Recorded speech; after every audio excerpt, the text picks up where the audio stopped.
Dirahmati Allah. Aku cuma pengen menyampaikan pada hari ini bagaimana cara aku untuk memandang duit. Dan ini penting banget.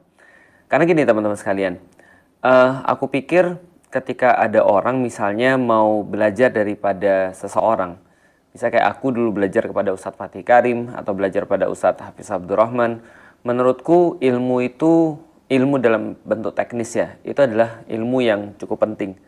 Tapi ilmu yang menurutku lebih penting adalah karakter daripada seseorang atau karakter daripada guru.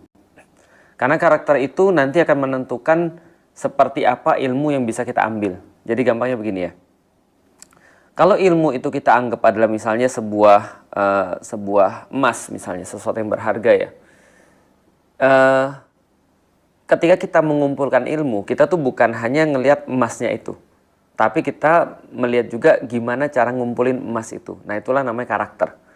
Jadi kalau misalnya ada orang ngumpulin emas pakai diserok misalnya, atau pakai tangan, atau pakai misalnya pakai kontainer, atau misalnya pakai traktor atau apapun. Nah, metodologi untuk bisa mencapai ilmu itu menurutku lebih penting daripada ilmu itu sendiri.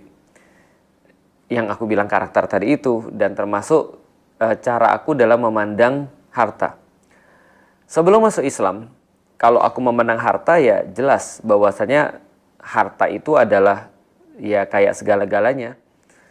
Makanya kan orang-orang bilang gini, yang sangat terkenal, uang memang bukan segala-galanya, tapi segala-galanya perlu uang. Itu pandanganku sebelum aku masuk Islam. Jadi kalau aku misalnya nggak punya uang ya jelas hidupku susah karena segala-galanya perlu uang. Maka wajar dong ketika aku misalnya sebagai seorang laki-laki pengen pekerjaan di luar negeri. Karena pikiranku luar negeri itu lebih punya banyak uang.